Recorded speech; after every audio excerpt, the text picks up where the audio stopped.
So, welcome back to Third Age Reforged and to another battle replay, and this is once again a new, in quotation marks, map, because this is of course a variant on the map which I showed that Sin of the Dark Cloud made a couple of replays ago. And it is going to be Sin playing once again today in another free-for-all, albeit this time with 3 teams, each with 2 armies making them up. And of course the primary difference between this battle and the previous one will be that several of these mountains are going to be traversable, so rather than being forced through the narrow choke points and the valleys that lead into this central lake, you can now go over some of the mountains, which will of course offer a large amount of elevation, more choke points, and obviously much more defensible positions, especially if you are a faction that likes to dig in and use your long-ranged archers and the like. But interestingly enough, one thing that I should mention before I started, a lot of people have sent me replays recently which are being played on the hotfix. I don't think I have access to the hotfix. Now, what I mean by that is obviously I haven't downloaded it, and I don't think I'm actually able to download it because I don't see anywhere on the Discord that I would be able to get it from. So either someone allows me to download it, or otherwise I won't be able to do any of the battles from the hotfix, which of course may prove to be a bit of a problem if that is the case, because it means that most of the replays that people are sending me essentially from this point onwards I just won't be able to do, which might be a bit of a crisis for my channel ultimately if I sort of start running out of content to do, but we'll cross that bridge when we come to it. So this is sort of me asking someone very nicely if they would allow me to have the hotfix as it stands, because otherwise I won't be able to do a lot of the replays people have sent me at the moment. And yeah, I mean, this is always a bit awkward to have several versions of the game running at once, because it means that you have to try and find the right one for the particular replay that you've got at that present moment, but hopefully at the very least the hotfix in its final form will be released sooner rather than later. After all, it is a hotfix and not a full patch, and I would certainly urge the devs to not allow this to turn into trying to develop a full patch on top of the hotfix. Just get the hotfix out as quickly as possible with the stuff fixed, and then if you want to, move on to some of the bigger content. But yeah, anyway, enough of that nonsense. Let's get on with the army compositions, and of course Sin is part of the Numenor team once again, and he's going to be playing alongside BMK, Overlord of the Dark Cloud. So there's some Pharazim nobles here, obviously some very strong melee knights. I'm just going to keep referring to them as melee knights. Obviously they have a better charge than most other melee knights, but for all intents and purposes they are the same. And yeah, so the Pharazim nobles very, very strong in a cavalry fight. Back here we've got some Balagai footmen covering both angles and some Balagai archers. So I actually think that Numenor are in the part of the map where these mountains you still can't get on top of them, so they're going to have to be a little bit careful, I think, with how they choose to approach, but we shall see how the battle unfolds. Some Balagai archers without the armour upgrade, but of course in this sort of situation where people may be pitching their tents on top of the hills, it will be very helpful to have an archer that's quite good in a skirmish fight like the Balagai. Lots of Ramona about him, of course. The principle of Numenor being very aggressive and strong in melee is still going to stand, however, trying to close the distance as quickly as possible and doing the damage with a combination of javelins and very, very strong and damaging heavy infantry is going to be the way forward for Numenor in most situations they come across, and the Abarim are one of the heart and soul units of Numenor that are good at doing that. We've got a couple of units of the Ramona Bawabarim. You know, the armour piercing on them is very useful. You do have to be careful. You do need to pick your targets. They're certainly not the sort of unit which you can afford to just switch your brain off and allow them to decide their own targets, because otherwise you will end up wasting their very limited ammunition, and that's not something you can afford to do, especially in a situation like this. We have some Royal Legion of Armenelos with their brass coloured armour, very, very strong bodyguard, heavy infantry of course. The Pharazim Swordmasters as well, so again, bodyguard tier, one of the strongest, if not the strongest heavy swordsmen in the game. I mean, to be honest, with their armour, their shield, with everything all combined into one, they may all around actually be better than the Noldorin Blade Masters, which is a very high praise indeed, of course. Narina Aru Sentinels, one of the strongest units of pikes in the game, very heavily armoured, and they have a shield from the front as well, which is something many pikes don't have, so they're actually pretty good at absorbing arrow fire, unlike the vast majority of pikes, as are the Adunheim Shadow Bows in comparison to most other rangers. But of course primarily what rangers are going to want to do is fire into infantry blobs. And then 3 units of the Seafarers of Nindamos, a very, very good all-around unit for Numenor, doing horrendous damage to enemy armies at range, and then also mucking in melee with their axes and shields. Then we have Sin's army back here in formation, Balagai footmen once again, some Ramona about him once again, several units of them. Bawabarim, it looks as though they've got the same army composition. In fact, Balagai archers, Royal Legion, Narina Iru Sentinels, yes, in fact they do. Exactly the same armies, 3 units of Seafarers, Dunheim Shadowbows, Pharazim Nobles, and Swordmasters here at the back. The mighty paladins that they are. But yeah, so those are going to be two identical Numenor armies. It'll be interesting to see what Numenor decide to do, because Numenor can be held at arm's length. If you don't allow them to lay down a beating in melee, then they can be a little bit more toothless than some factions. Speaking of which, we have Cardolan up on top of this hill, very much pitching their tent. We have Mr. Sneakman and we have Lango. Cardolan, of course, in terms of their morale, are going to be substantially weaker than Numenor across from them, but of course the sharpshooters here, the crossbows in general, are one thing they have which none of the other Numenorians can boast. The Minhiriath sharpshooters, armour piercing at ranged and armour piercing in melee, of course. Very, very useful units to have, especially if they can dig in and hold this hill. It'll be very, very difficult to dislodge Cardolan if they are able to keep all of their more numerous units, like the Greenway Garrison Spearmen, in the choke points, preventing the enemy armies from getting through, and then the support units for Cardolan can do the heavy lifting. Minhiriath archers, very, very good in a skirmish fight as well. Good armour, shields on their backs. Again, can last quite a long time in a skirmish fight with another unit. We have some Greenway Garrison Spearmen and some Wardens of Tir Gorthad over here. Very, very important, this unit for Cardolan, of course, for buffing the morale of the front line that they will be fighting alongside. Minhiriath sharpshooters poking out of the trees over here. There are actually some units further down as well.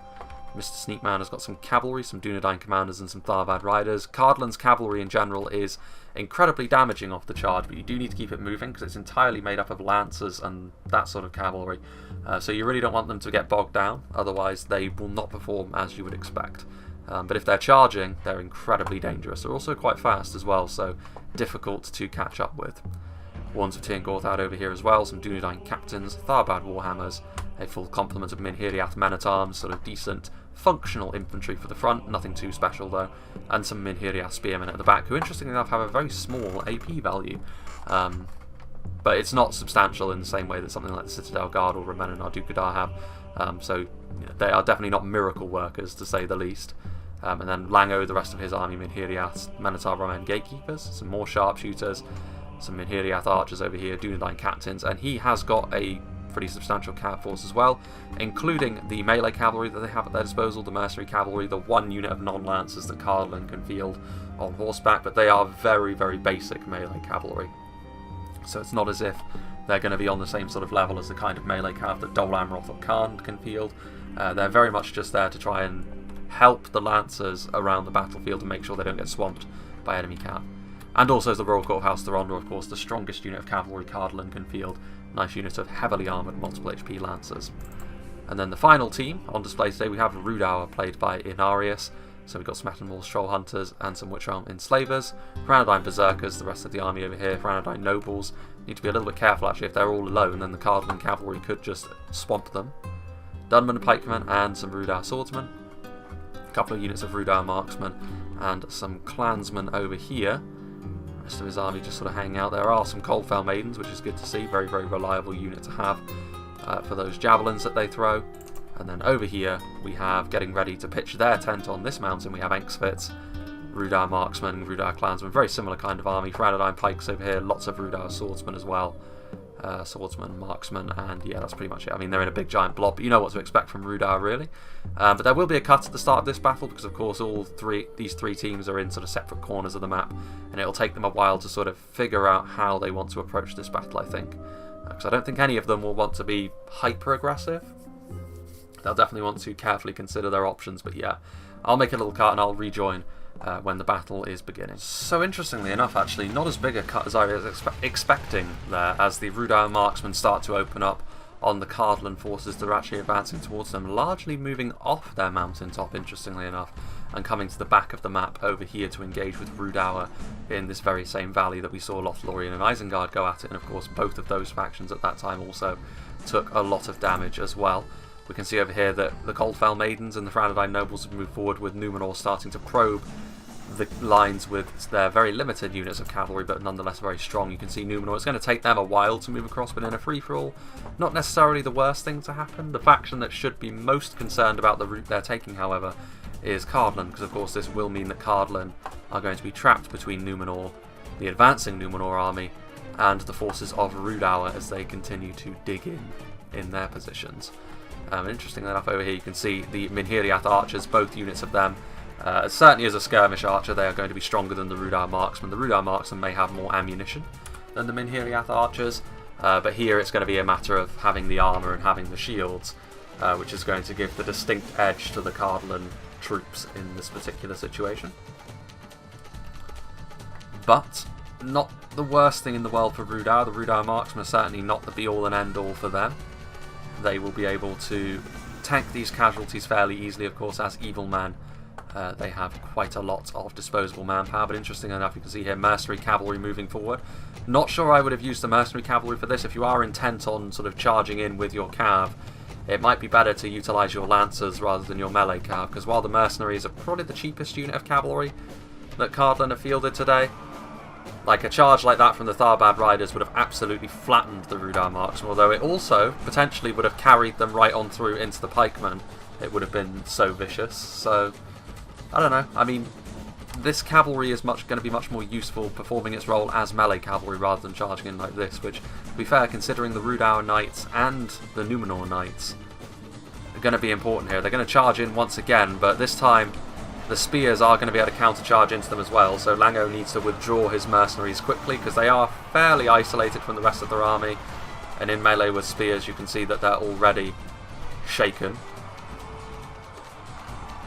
Not too surprising at all that. Mercenaries have poor morale at the best of times, especially when they're in the Cardolan army as well. Engsfit's sort of just shifting his army over here in support. I mean, I can't imagine that either Cardolan or Rhudaur is going to want to go all in on this valley just yet, because obviously that would give a huge advantage later on to Numenor, and they definitely have no interest in allowing Numenor to win. Sharpshooters up there on the hill. I'm actually not sure, but based on their range, they may actually be able to hit these Rhudaur nobles. I mean, if they could, it might be worthwhile to just take a few pot shots at them. I mean, the Rhudaur nobles are certainly good enough to warrant that. But also crossbow bolts are going to be one of the main ways in which Cardolan can hope to win this battle, so they may not wish to spend them frivolously in these early stages. Another charge from the mercenary cavalry. Again, every time they do this, they make a break all the more likely from the mercenaries, and these charges aren't particularly devastating anyway. But they are just making the Cardolan archers a little bit more dominant in this skirmish fight than they already were. Dunman hunters moving forward as well, an even cheaper unit of archers just for their numbers, but again, the Cardolan arrows definitely finding their mark, and there's a lot of dead hillmen over here, whereas over on the Cardolan side of things, the cavalry charges meant they haven't been able to fire back as much as they could have anyway, but also the Cardolan archers are just a lot tougher anyway. Not entirely sure why these spearmen have chased this far, because now they're going to get swallowed whole by all of the Cardolan infantry. The archers can look after themselves decently enough in melee, but there's also the Minhiriath men-at-arms in here as well, who will be able to send these Rhudaur spearmen packing. But it does at least mean that now the Cardolan archers getting a taste of their own medicine. Not quite so easy to fire back now, but they'll be able to reposition themselves quickly and easily enough. It's also the small matter of the Cardolan crossbows over here, which makes any sort of Rhudaur attempt to do the same thing, because of course it is only men-at-arms in behind there, so it would be very tempting to use the nobles for the same thing Cardolan have been using their mercenary cavalry for, but with the crossbows they take such terrifying losses on the approach that it definitely wouldn't be worthwhile. And knights are not the sort of thing you would want to lose frivolously in the early stages of a free-for-all like this, because knights can be so effective later on if you have them in a good enough condition. Even on a map that's more sort of choke pointy and about elevation like this, still the Minhiriath archers continuing to fire some good volleys in.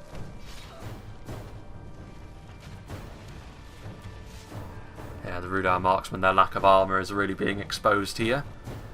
Numenor, however, over on the other side of the map, just taking their time, as they are fully entitled to do. They are moving towards the enemy, but they're doing so at the slowest possible pace because they're hoping that Rhudaur, undoubtedly hoping that Rhudaur and Cardolan bleed one another substantially before this happens. Interestingly enough as well, marching around here, I don't think Cardolan can get all the way up on top of this part of the hill. Indeed, I don't think they can. So that means, of course, Cardolan will not be able to position their crossbows over on this back edge of the mountain to shoot into Numenor as they approach. Which means Numenor have got a largely clear approach until they get to here, of course, where Cardolan can then set up some crossbows and a good defence. But the question remains, what will Cardolan do? I mean, they do have kind of an escape route here. They could move up here and try and dig in and try and put their entire army on top of these hills, but unless they sort of make a break for the middle when Numenor starts to get a little bit closer, they may end up being trapped between two armies no matter what they do. But that will be a matter for later. Rhudaur clansmen, Dunman hunters continuing to try and shoot in. They're trying to go after the crossbowmen, but as I said before, unless you're going after them with a really good unit of archers because of their shields and because of their armour, it's not really going to do a huge amount of damage, to be honest. Certainly not when your own archers are getting slowly but surely cut down by the Midhiriath archers as well. Still a lot of movement in the Rhudaur ranks as they continue to send forward lower end spearmen to make sure their front is covered. Make sure Cardolan don't try that hit and run with their mercenaries again. But it is only Dunman spearmen, so I mean, it's not a huge amount of damaging quality on the front line here from a melee point of view for Rhudaur. You have to go quite a long way back into their army actually before you start getting into units like that. Crownodine pikemen are back here, but it's a lot of dead. I mean, even if most of this is Rhudaur archers, sort of Dunman hunters and Rhudaur marksmen, it's still a lot more losses they've taken than Cardolan. As long as they hold their nerve, this sort of tactic could pay off, but I have to say it would probably only favour Numenor in the end. We'll see. Doudna captains over here as well. Would be an incredibly useful unit to have on the front line against any sort of Rhudaur offensive. Cardolan, I think they are sort of preemptively moving their army to go through this road, whether it's to get on top of the mountain or whether it's to go through that mountain pass. We can only wait and see. Still, of course, Cardolan have got a lot of cavalry. They've got by far the most cavalry of all of the teams on the field today. And it'll be very interesting, I think, to see how they use that. Because if they stay in the corner over here, or if they put their army on top of the mountain, they're going to be bottled up. And they won't be able to make full use of units like the Tharbad Riders, who of course can be so devastating off the charge, even for how relatively little they cost, considering how much damage they can potentially do. Dunedain Commanders, actually not quite as damaging off the charge, I don't think, but they're sort of certainly a more forgiving unit to use all around. A little bit tougher, certainly more survivable in melee, less likely to break because of their Dunedain heritage as well. We shall see. Numenor still slowly but surely trudging through the snow. BMK Overlord going to be taking point, getting ready to put some pressure on Cardolan. So certainly they will feel the noose tightening as Numenor start to advance forward, because of course the more that Numenor put pressure on Cardolan, the more enticing a proposition it will be for Rhudaur to also up the pressure a little bit and hope that they can do so more efficiently than Numenor managed to.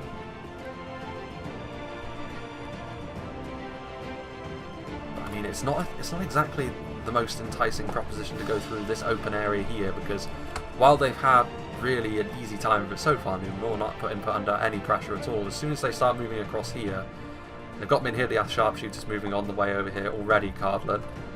Midhiriath archers as well, Minotaur Romen Guardians. So both long-range archers, but also the crossbows, which I really think the crossbows are going to be the main thing which make Numenor think twice about just charging right on in here. But having said that, we'll see how much battlefield awareness Cardolan and Rhudaur, to be honest with you, have, because they need to make a choice here. If Numenor stop dead in their tracks and just sit there and wait, then it's up to Cardolan and Rhudaur to sort of rethink their priorities and not just kill one another, and instead say, hey, look what they're doing. They're just sitting back, waiting for us to weaken one another substantially so they can move in. How about we take them out first? And that's all part of trying to convince the other teams in a free-for-all to do your dirty work for them.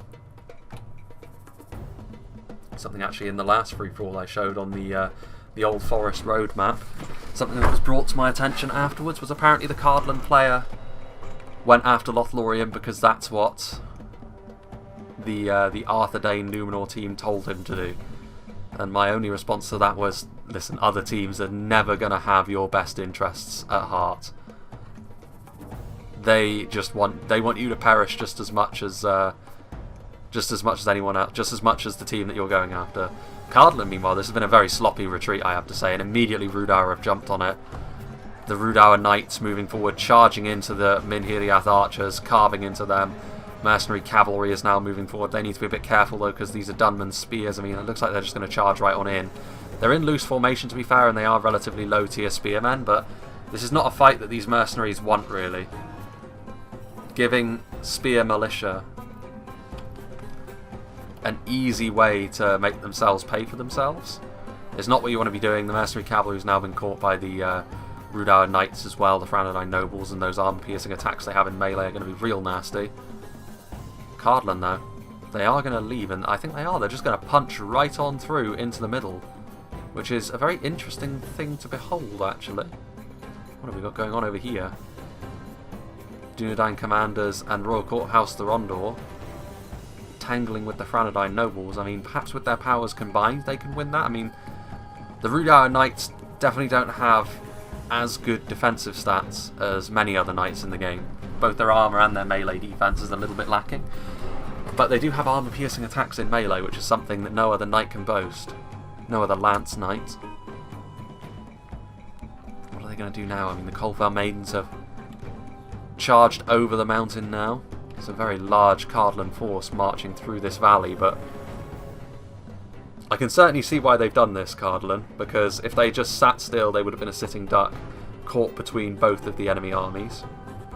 At least this way, while I think their retreat was maybe a little bit sloppy, I think they could have siphoned off units a little bit more piece by piece, rather than just trying to retreat everything all at once, which left them wide open to a charge from the knights, and they're still suffering for that. But perhaps Cardolan can come back from that as the battle goes along, but yeah, I mean, that's definitely something that could have been done a little bit better. Defeat seems certain for the Minhiriath archers. Rhudaur clansmen also moving in.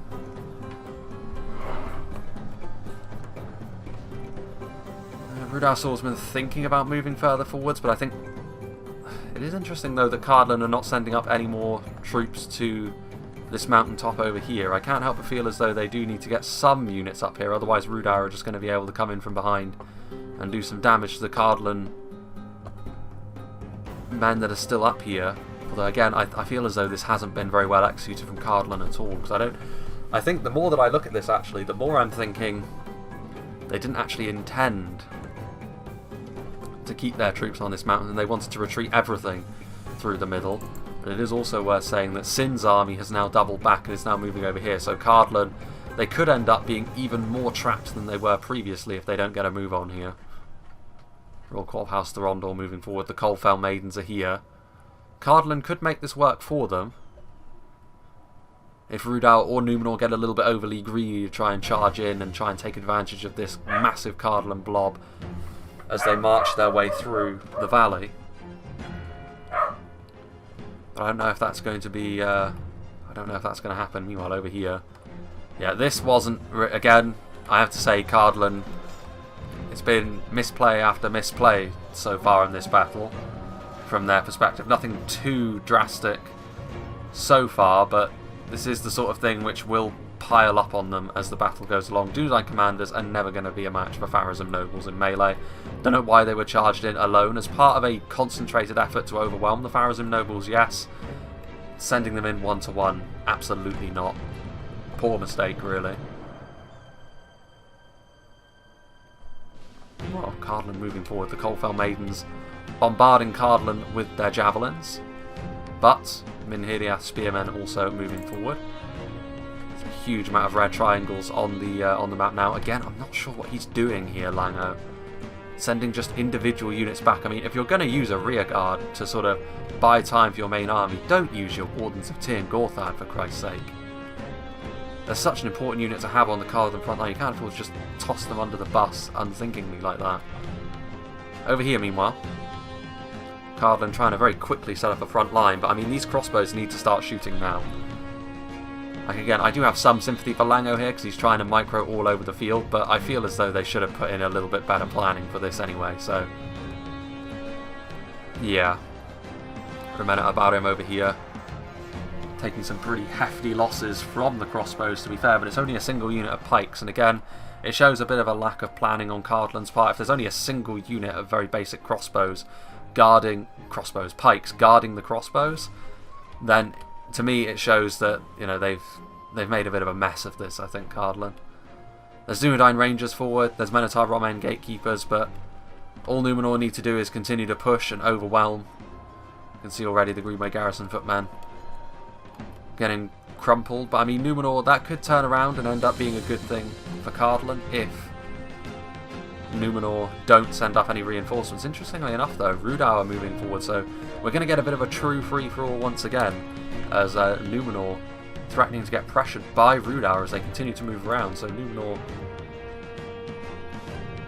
all of a sudden, battles taking place all across the field, and BMK, I think, realising this is going to pull his Balagai footmen back a little bit, so saving Cardolan's bacon a little bit there, because if Numenor and BMK Overlord was able to concentrate, although I have to say his reinforcements are a little bit too far away to have actually made it anyway, but could have been really ugly there. If Numenor was able to sort of focus all their forces on that, they could have just overran that one unit of pikesmen and spread over the mountain relatively easily. As it is, this fight now all of a sudden will definitely go in favour of Cardolan.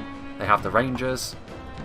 The Minhiriath sharpshooters are of course very capable of looking after themselves in melee with those maces, especially against more isolated pockets of resistance, like the Abarim are putting on here. Gwathlo trackers revealing themselves, very basic archers in terms of their mechanics, but they'll be happy for anything, because Cardolan having a pretty good time of things over there now. Having said that, you can see now Mr. Sneakman's Cardolan army has managed to largely escape, I would have to say. He's managed to sort of give the enemies the runaround for the time being. And I think Rhudaur have actually sort of reconsidered what they're going to be doing. Instead of sort of trying to trap Cardolan in that valley in between themselves and Numenor, they have instead decided to shift their priorities entirely to going right the way around the outside of the map. And now all of a sudden, BMK's Numenor army is the one that is looking under the most pressure, because they're in a disadvantageous position in relation to Cardolan.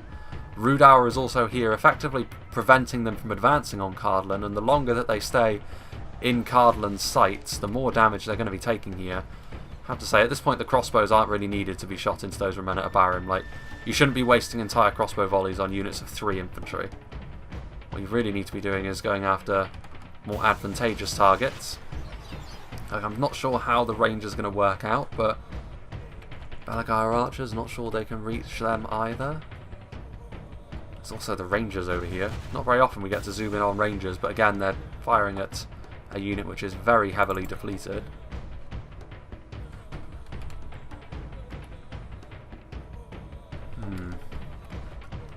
And if they were just going front line to front line, you would have to say that Cardolan here, and I actually think Sin, he needs to move forward. He needs to be the one to sort of take the bull by the horns here, and if Mr. Sneakman does move off, which it does look as though that is what he's going to be doing with most of his infantry, this is not Lango's entire army. In fact, it's just one front line with a little bit of support in behind. Sin's army, I think he needs to move forward and he needs to smash this Cardolan line to pieces, which he can absolutely do. Skirmishing for a long time with Cardolan like this is relatively pointless in my opinion. The amount of value you're actually going to be getting off of units like this is going to be very, very limited. The pikes, like, yes, if you could isolate the pikes and shoot them, it would be worthwhile, but they're in and amongst all of these shields, and if there's one thing the Greenway Garrison Spearmen are very good at, it's absorbing arrow fire. They've got very poor melee stats overall, but they have a very good shield value.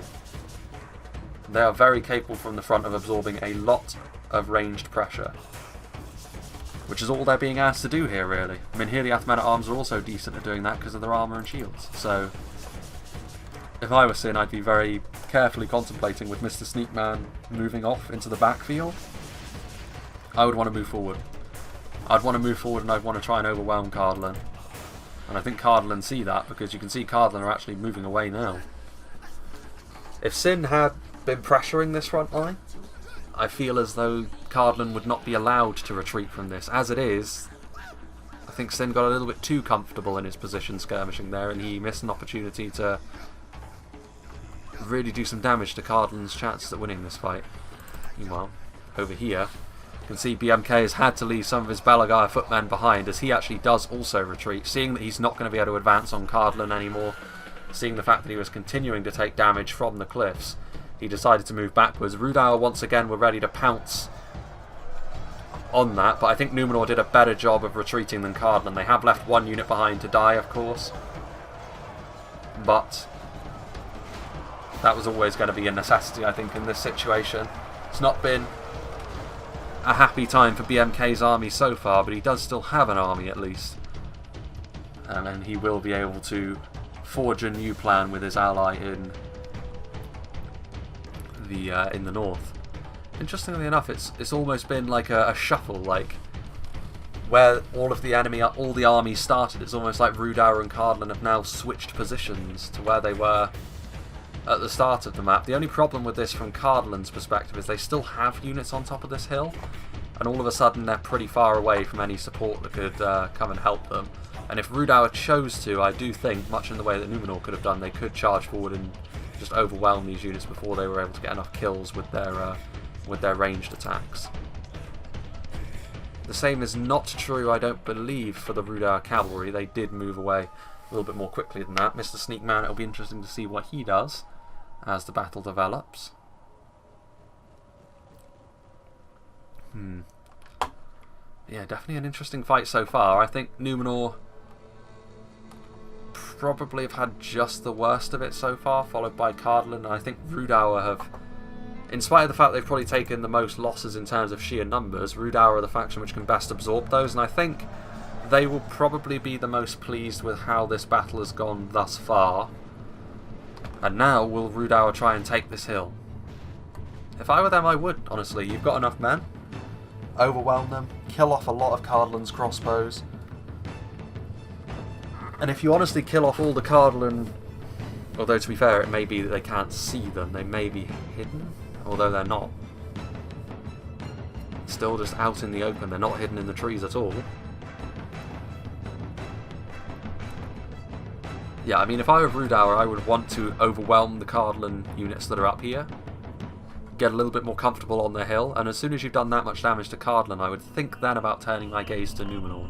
Trying to spread the damage and resources you're committing out a bit more evenly between the teams you're facing. And then you're not allowing one team on the field to get away with just sort of sitting back and waiting for later.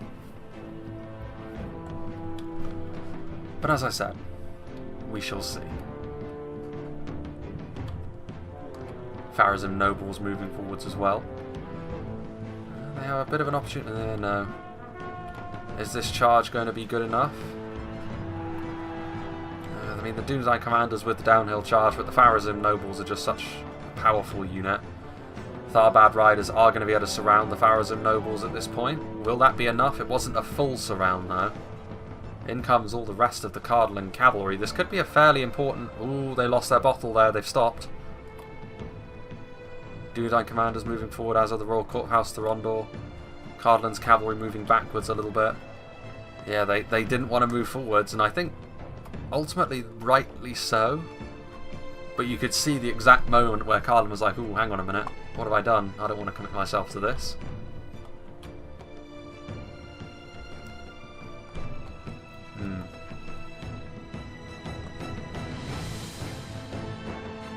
Yeah, I mean, just looking at this, it's interesting to see. I don't know what Cardolan are actually planning at this point. I mean, that is the one thing I will say about Cardolan. They have, to a certain extent at the very least, split their army up, and here Rhudaur are now moving forwards. Gwathlo trackers firing. Sharpshooters are here.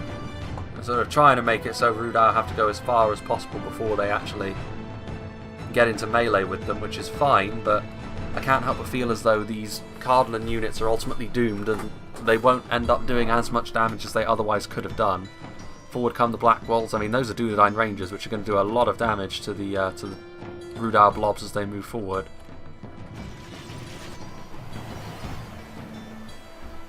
Not the best angle, but not the worst either. Gwathlo trackers firing away.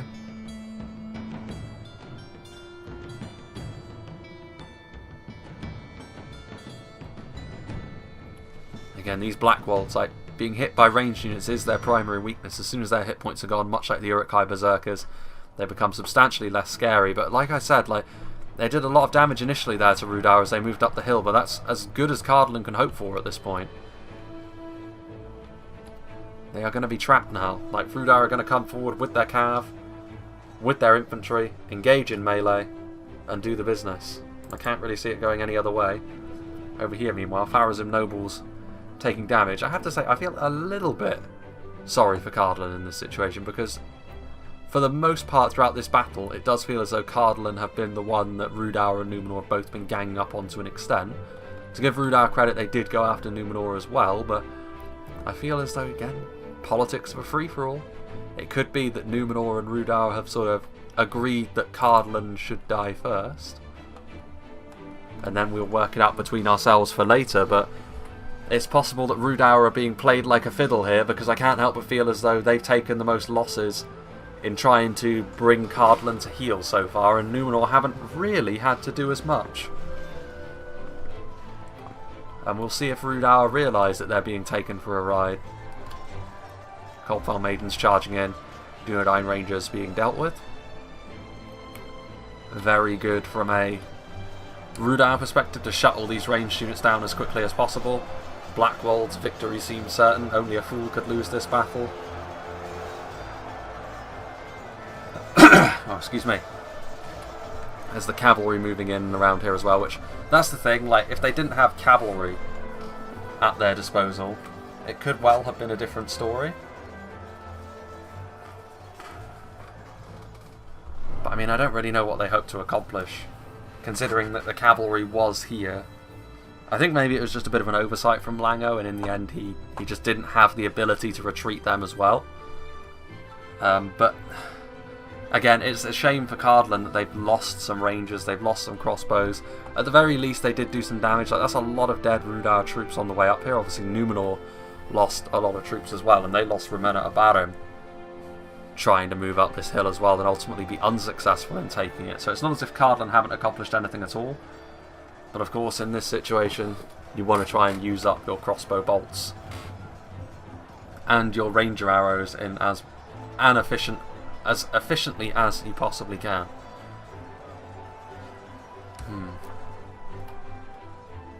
But now Rhudaur have this hill, and Cardolan have managed to retreat a couple of units all the way back here, but I mean, they see you.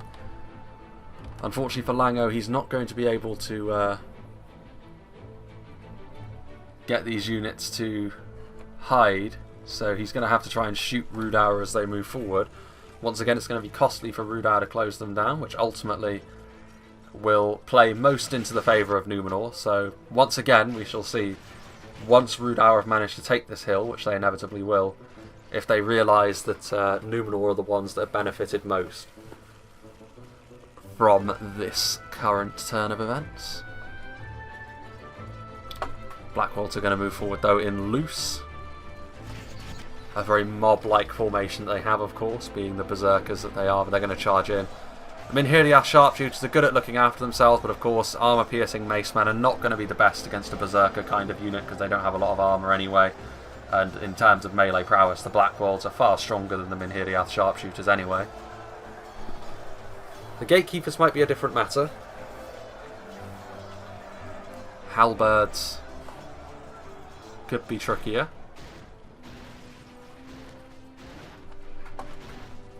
What we've got going on back over here. There's still the sound, there was the sounds of battle over here, but I suppose it's just stragglers being mopped up. Cardolan have been forced off their perch. I'm actually quite I'm intrigued as to what the thinking was behind Cardolan abandoning this place in the first place. If they had sent both their armies up here and really sort of fortified it, it would have been far less of an attractive proposition. Even if Rhudaur and Numenor did try ganging up on them, it would have been difficult, I have to say. Once again, you can see the other Rhudaur army, or part of the Rhudaur army, just sort of waiting here, way down the other end of the valley. Cardolan continuing to try and sort of escape their fate, but ultimately it feels as though they're just delaying the inevitable. If I were them, I wouldn't have actually gone down this valley here. I would have gone and set up over here. I would have sort of said to Numenor and Rhudaur, look, it's time for the two of you to go at it. We're not going to allow ourselves to get surrounded, but unfortunately I think rather naively Cardolan are going to start advancing towards Rhudaur, and I think they're going to regret it, you know. Meanwhile, Cardolan continuing to be put to the sword, or put to the axe, I suppose. At the top of this hill, you can see how quickly the sharpshooters were run through by a combination of initially the Black Walls, but then all of the reinforcements following in behind them. And as strong as the Minotaur Roman gatekeepers are, when they're being surrounded and overwhelmed like this, there's only ever going to be one winner, unfortunately, for them.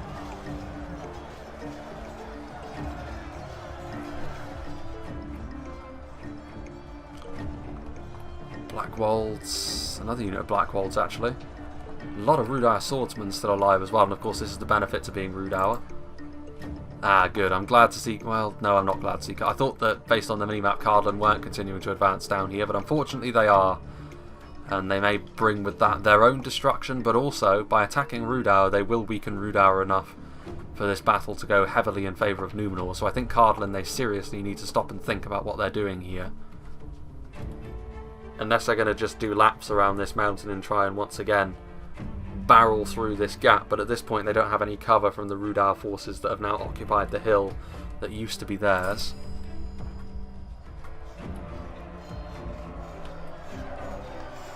Give the gatekeepers some credit though.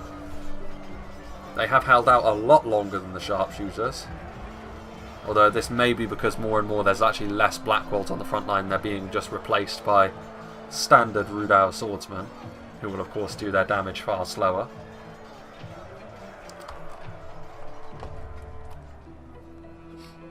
Let's see. Some more Blackwolds. Further down the hill, I mean, Rhudaur also need to start regrouping themselves here, because, I mean, to be fair, if Cardolan do just slam into the front of this army and they're not united Rhudaur, maybe in a lot more trouble. But yeah, I think you can see here, I think Cardolan, they've marched right into their own demise, I think, by going into this valley. I mean, to be fair, Numenor throughout this entire battle have been very slow. So we'll see if Numenor continue to be slow, because that could mean Cardolan, if they're quick enough, they could try and overwhelm Rhudaur without them getting surrounded. But I think even if they do that, Rhudaur, the kind of faction that they are very capable of dealing enough damage to Cardolan that Cardolan are going to be so battered and bruised that even if they do overcome Rhudaur and Numenor are easily going to be able to finish them when all is said and done. Let's see. Still Rhudaur Marksmen with ammunition as well, so it's not even as if Cardolan can afford to just sort of lightly skirmish with Rhudaur and have no reprisal. Colfar Maidens, looks like they still have ammunition as well, although it's kind of hard to tell with Javelin Cavalry. It'll make life a little bit more tricky for Cardolan's cav, certainly. Yeah, I'm not sure what Cardolan were thinking marching into this valley, to be honest with you. I mean, I suppose they could try and go through the same escape route they used last time. All depends on whether Rhudaur want to use that pathway, and it doesn't look like they do, interestingly enough. There's a pretty... Well, I say that, there's only a couple of units of Rhudaur swordsmen up here, which would not be enough to stop Cardolan if they did want to go back down here once again. But the question is, do they? Rhudaur Marksmen starting to fire, so in range of the Cardolan lines now. Once again, not exactly the best archer when it comes to dealing damage, certainly, but it's better than nothing, and it will put a little bit of pressure on Cardolan. Cardolan continuing to move forwards, but I think Cardolan have put themselves under plenty enough pressure at the moment. They either need to move forward and do the business very quickly, or they need to try and wriggle away once again as the glacial pace of Numenor throughout this entire battle continues to take hold. One wonders if they will ever see a real battle. I suppose a real battle hasn't truly erupted in this fight yet. Not in the truest sense of the word anyway. Midhiriath archers getting into position, so once again we're in a position much as we were at the start of the battle, as Cardolan and Rhudaur skirmish with one another. Certainly Cardolan should have the better of this, just based on the kind of units that are involved. But I don't know, I think Cardolan have dug their own graves, to be honest with you. But Rhudaur are doing the right thing, I think, by holding back, hanging back, hoping that Cardolan do the same. Because at least then, if Numenor do attack from the rear, they will need to go through Cardolan to get to Rhudaur.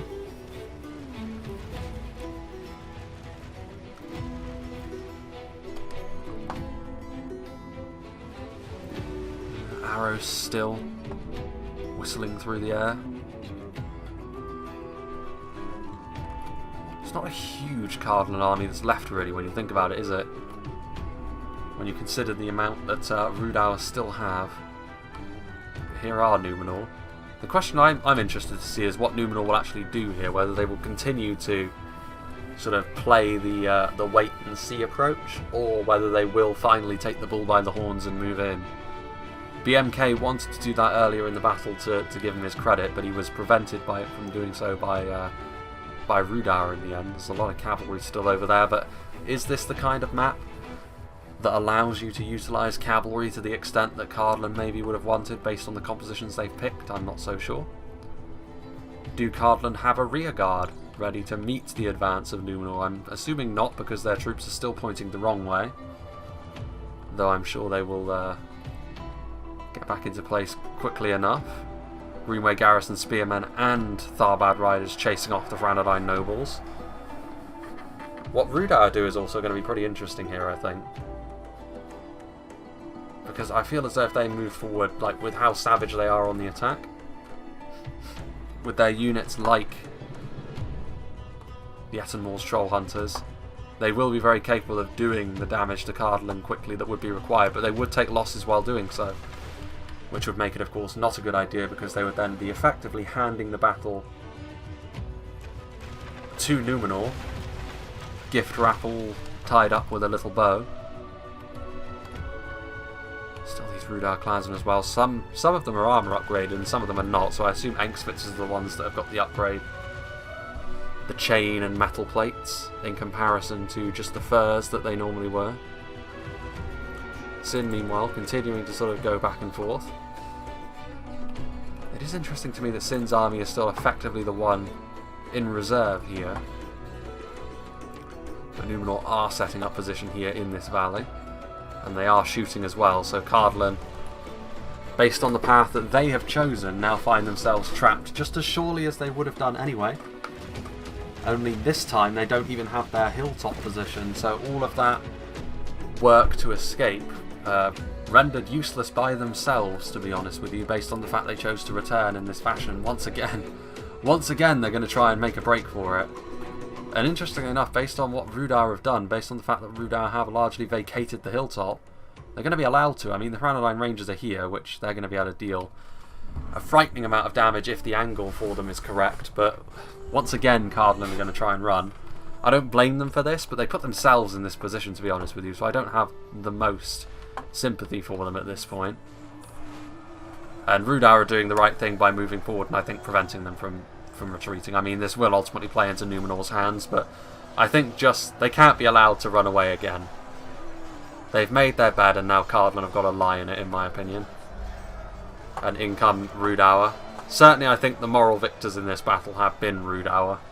Numenor have just been too slow and Cardolan have just been a little bit foolhardy. Frontline nobles charging in. Rhudaur clansmen are here, so every time that Cardolan have made a move, they've had to pull out of it while it was already underway. And as a result, they've been hemorrhaging manpower throughout this entire battle. The Greenway Garrison Spearmen won't hold for long. The Cardolan militia, needless to say, their morale, especially when they're apart from any morale buffing units, is somewhat wanting, shall we say. Well, are Cardolan going to turn back around once again? Numenor have got some Adunheim shadow bows who are going to stand right at the end of this valley and rip right through the whole Cardolan army. So yeah, Cardolan, I think, are paying the price for their poor foresight, I'm going to call it. Their plans were not exactly the best, shall we say. And in the end, I mean, part of it is down to the fact that Rhudaur and Numenor haven't engaged with one another, but also the movements that Cardolan have taken. You know, I still think they're lucky that Sin honestly didn't charge them down earlier, because they would have been in horrendous trouble. They would have had even less manpower than they have at the moment. More javelins coming in, and this is where, of course, Rhudaur are at their strongest, dealing damage very quickly with their ranged units. Cardolan, I think, seeing the situation that they're in now. I mean, here the Spearmen have come back to try and help hold the line, but it's only a matter of time here before the men of ERED fall by the wayside here. I think they will be the first casualty in this battle. Just having a look over here, Rhudaur still have some stuff in reserve as well, which obviously is good for the inevitable fight with Numenor that is to come. Oh dear, don't want to get too close to that. Yeah, the Doudna shadow bows are shooting into the full Cardolan army over there, and it didn't take long at all for that frame rate to start to plummet. So we can only assume that Sin is racking up a massive kill count with the Doudna shadow bows, and I think seeing that, Cardolan have actually they've decided, nope, screw that, we're going to come back down the other way and back into the welcoming arms of Rhudaur. But of course, once again, like I said, the only faction this truly favours is Numenor, because they still haven't really engaged in melee yet, which, again, you could say cowardly, but clever. Like, it's not as if they've told, well, Cardolan and Rhudaur could have been more proactive against Numenor at this point. Rhudaur, I think, have done the right thing by punishing Cardolan where they can, but Cardolan, it's not been the best of showings from them, unfortunately. Tharbad Warhammers in here getting overwhelmed by the huge amount of Rhudaur numbers that are engaging with them here. Dunman Pikemen, having all these cheap pikes on the front line. Cardolan don't have a monopoly on that in this battle. Granadine Pikemen. All three of the Arnorian factions have got that sort of, that basic, cheaper pike, and then the more expensive one, which is also doubles as a morale battery. It's most important for Cardolan to have that in their army, but the Granadine Pikemen are my personal favourite because they always seem to do really, really well. And not all of that can be chalked up to the fact that they're not as vulnerable to missile attacks. Well, surely over there the Rangers are doing horrendous damage, I'm sure. Granadine Rangers moving over here. The enemy are badly bloodied. They have lost half their men. And more Stroll Hunters continuing to fire. Doudna Rangers over here trying to return some of the favour here for Cardolan, but I mean, you know, since Cardolan moved back down, I mean, it is a fairly hefty army they have over here now. Rhudaur having to commit more and more. Numenor still having committed very, very little in terms of their infantry over here.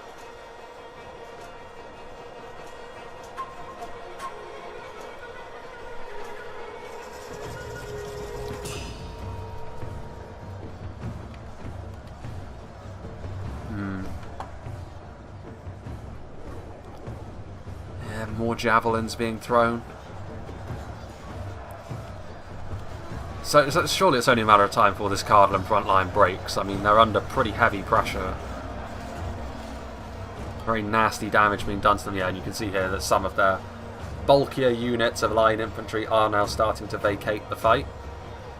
And Cardolan's army is surely on its last legs at this point.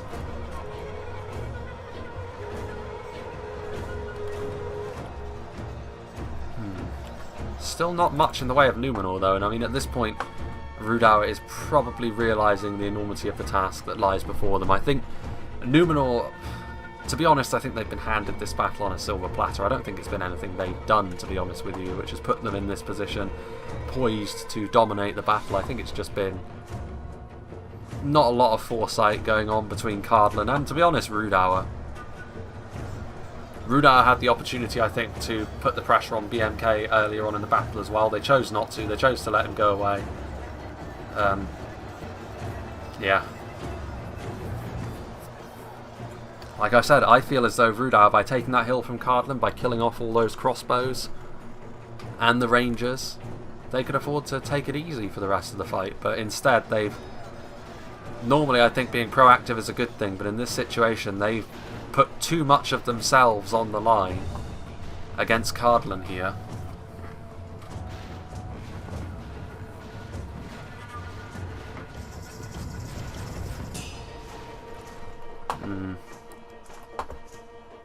Well, I mean, I'm a little bit concerned about going down here. The Doudna Shadowbows aren't firing for the time being, but I think it's inevitable. I mean, to be fair, Numenor have advanced over here, but it was... You'll scarcely see a fight more favourable to one side, with Rangers in the perfect position to support their infantry was always going to be stronger than Cardolan's. An easy day at the office, really, for Numenor, as the Pharazim Swordmasters and the Royal Legion of Armenelos also make their way forwards.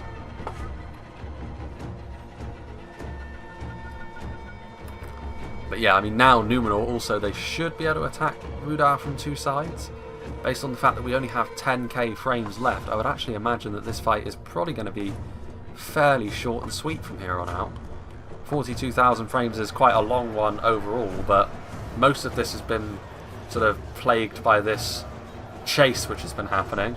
Numenor once again reluctant to move in. They're going to be wanting to wait until Sin's army joins them. There is also the small matter of all this Cardolan cavalry, and I mean, if I were Cardolan, if I wanted to sort of king a team in this battle, it would probably be Rhudaur more so than Numenor. I just think Numenor have held back a little bit too much for my tastes, even though it may have been the smart thing to do. I feel as though they deserve to be drawn into more of a fight than they have been. What do we got here? Some Cardolan Rangers. Not sure where they're going to go, to be honest with you. Still some Dunedain commanders, but yeah, it's definitely all over for them. Let's see here.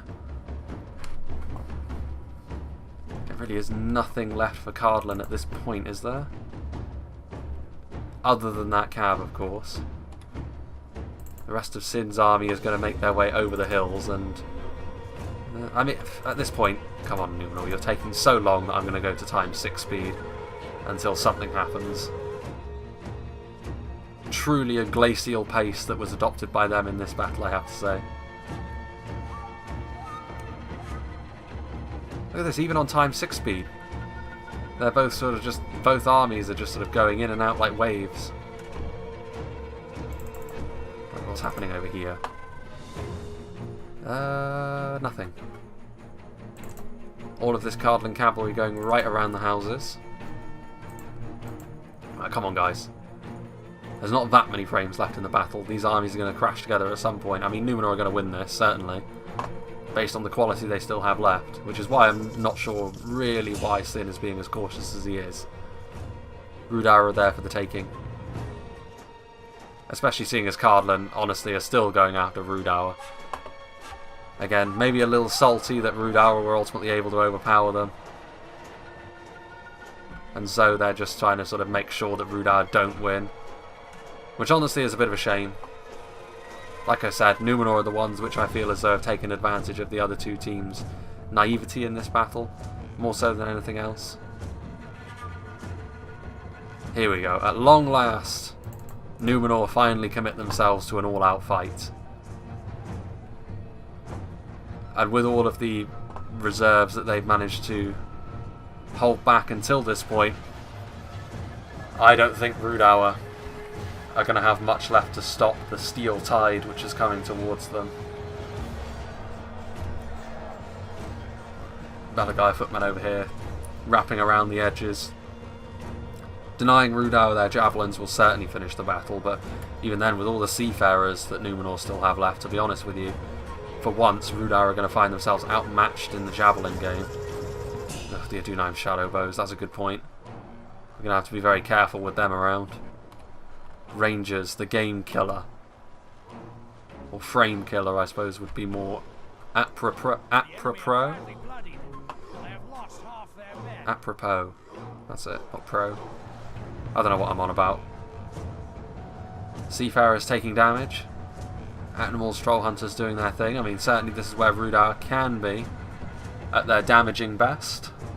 But I just don't think Rhudaur have got enough left in reserve. And I mean, if Cardolan are going to do something, they need to do so quickly.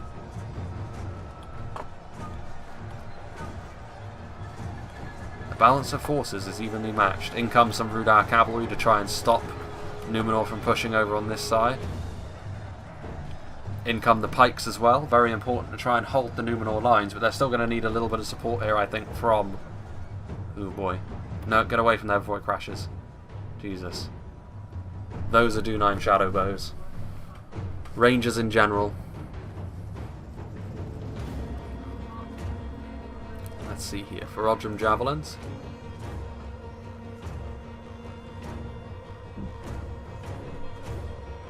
Still some Granadine Rangers back there as well, who are probably not making life too easy for Numenor either. So this is it. Can Cardolan stop Numenor from rolling Rhudaur over? That is the question.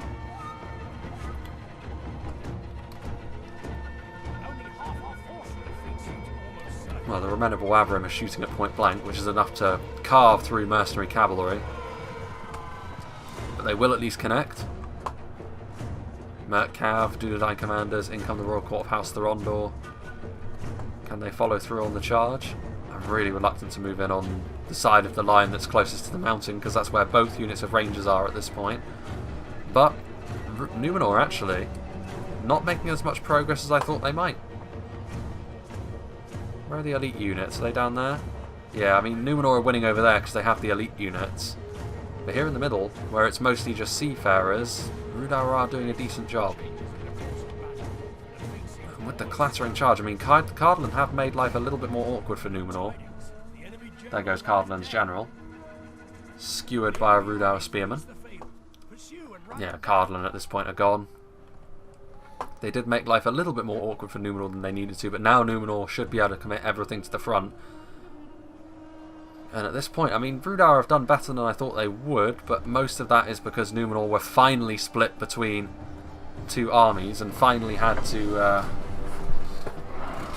engage on multiple fronts. Again, I'm not saying Numenor necessarily did the wrong thing here, I'm just saying that the other factions did the wrong thing by not taking note of what Numenor were doing earlier. In a free-for-all, in order to win, the best thing to do is to just allow your opponents to kill one another, and then you can sweep in later with more strength. And I think that's what Numenor are ultimately going to achieve here. Ramona units are starting to spill through the middle where there's a hole in the Rhudaur line now. And that could end up being fairly devastating. Trollshore Axe Throwers are here. Granadine Nobles trying to get in and amongst the Boabra. Stop them from firing, but that will only be temporary, unfortunately for them. Seafarers of Nindamos are here. Doudna Shadowbows continuing to fire. At this point, both units of Rangers are fairly depleted. The Doudna Shadowbows are trying to shoot into that Numenor blob over there. Rhudaur are actually winning over here.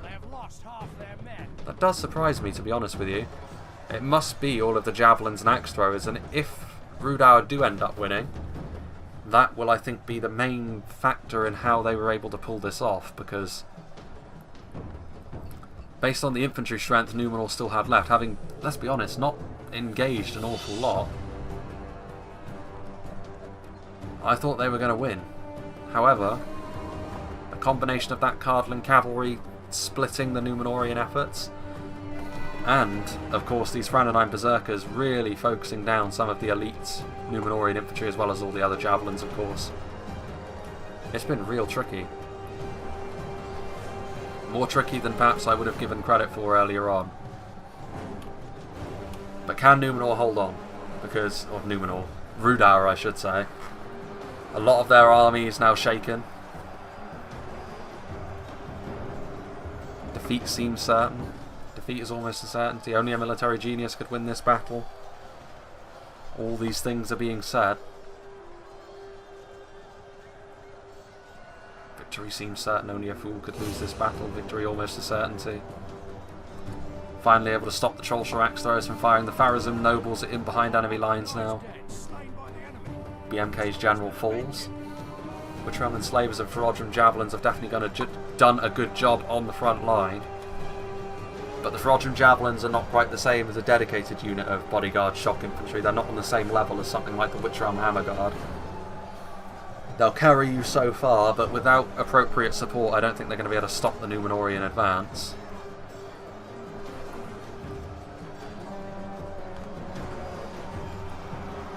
These rear cav charges are also going to be quite vicious as they continue.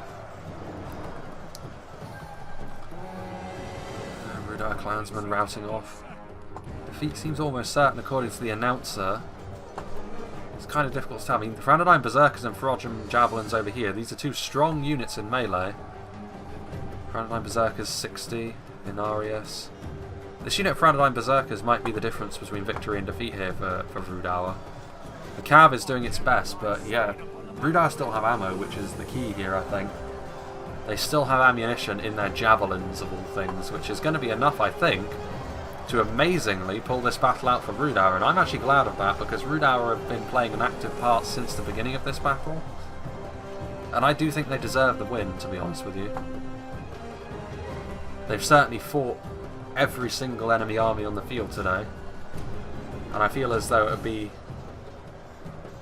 nice to see Rhudaur win this based on what's happened throughout the rest of the battle.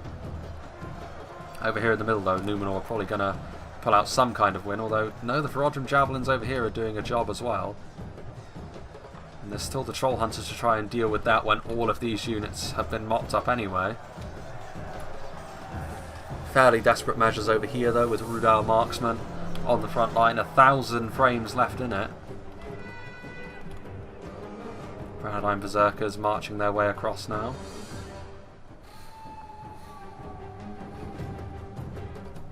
And this is going to be key. I mean, 55 Frontline Berserkers in the late game. Free to be committed wherever they are needed. This is going to be a difficult one. What are they going to go after? Are they going to try and destroy this section over here? I mean, a charged complete surround on these Ramona over here could cause them to rout, honestly. Even the mighty Ramona units on the verge of being destroyed. Frontline Berserkers also being partially surrounded by more Boabarin, but that's the key here. Most of these Ramona are now Boabarin. They're not dedicated infantry. They're archers first and foremost. And yeah, I think Numenor are going to be broken here. They are. Rhudaur are going to win. How about that? I spent this whole battle claiming, well, Numenor, they've sat back a long time. They've managed to avoid battle the most, so clearly they're going to win. Normally, that is how it works as well. Normally, by avoiding conflict for the length of time that Numenor was able to, would normally mean they win, but I think the way that Rhudaur were able to deal with Cardolan in the battles they had with them relatively comfortably, and also based on the ammunition they still had left at the end, I was worried. I mean, this is probably the best example of the weakness of the Seafarers of Nindamos, because they came forward completely fresh, but they ran out of ammo so quickly that they weren't able to sustain the kind of damage that Rhudaur were able to. And in the end, I do think Rhudaur deserved the win here, because I think that overall, across the entire battle, they played very well, and they played on the front foot for the most part, as much as you can do in a free-for-all like this, to be fair. And yeah, a good result, I think. I still think Cardolan pretty dodgy throughout. I feel as though their decision to come back down this alleyway after escaping once and effectively allowing themselves to be trapped on all sides again was kind of foolish. They should have just sort of stayed over by the lake over in the bottom right corner there, and then see how it plays out from there. Probably would have been the best thing to do. As it is, maybe not the wisest idea. Numenor, as I said, my only gripe with them was that they were a little slow throughout the entire battle. Like, I can see why, you know, charging in unthinkingly would have resulted in their demise. But, you know, again, it's all about, I feel as though Sin could have charged down Cardolan and dealt with them sooner. And there is a case for saying maybe you don't want Cardolan gone. Maybe you want them to do some damage to Rhudaur. But he had an opportunity there to really gain some map control, and I don't think he took it. Again, that's just what I would have done, and it's possible that would have just resulted in an even greater defeat, but we'll never know now, because Rhudaur won, and rightly so. Let's see what did the damage for the Numenorian armies, though. A lot of things getting over 100, Sins, Rangers maybe not having quite the dominant performance I feared they might. 379 kills is good, don't get me wrong, but in a choke point like that I was expecting to see upwards of 500, but as it is, 379 they shall have to content themselves with. The rest of his army, a few breaking 100 like his Ramona Boabarin Royal Legion, Pharazim Nobles, his elites essentially, but the Pharazim Swordmasters were focused down very quickly by the Rhudaur Axe Throwers, which is very good awareness of where they are from the Rhudaur players as well. The Rangers for BMK also having a very similar kind of game, and his army overall had a very similar kind of game. They were almost identical in terms of their build after all. But for him, yeah, looks like mostly similar sort of things. Pike's doing maybe a little bit better, Pharazim Nobles doing okay as well. But for Numenor armies like this, you really want to be seeing the vast majority of your units breaking 100 kills. Too many of them over here didn't. And ultimately that may have been the main difference. So yeah, big thank you to Sin for sending this one in. Obviously another new map to show off, even if it is just a variation on another one. Obviously you can see the difference in how it worked out this time. The mountains were definitely a big part of it. Cardolan trying their best to utilise them to their fullest, but in the end they were just they were always the target of everyone's affections in this battle, weren't they? Which isn't Cardolan's fault in the end. I feel as though they did make mistakes, but there's only so much they can do given the situation that they were in. So big thank you to Sin, and big thank you to all the players for taking part in a very high quality game. Like I said, I need access to the hotfix. I'm going to be able to do a lot of the replays going forward, because it does seem like more and more of the replays that I'm getting are incompatible with my version of the game, which means of course that they're on the hotfix. For example, river crossing between Khand and Rohan, a battle that a couple of battles actually, all the battles recently that Death Eater has sent me. The reason why you haven't seen them yet is because I don't have the hotfix, so yeah, definitely going to need that if I'm going to be able to keep up the current pace that I've been doing. Speaking of the next battle though, I'm not sure what that one will be. It kind of depends. Like if I do get the hotfix by Sunday, then I may very well be able to do that. But if not, I still have obviously battles that I haven't done on the current build of the game, which I will be having to or be trying to get through as well. Which is, you know, obviously I'll have to flick back and forth between the two versions. But yeah, that's pretty much how it is at the moment. Obviously, with regards to new stuff, same thing applies as at the end of the other video cards. I'll let people know in a channel update if anything notable is going to be happening. But yeah, I hope you enjoyed this, and I hope you will join me for whatever is next.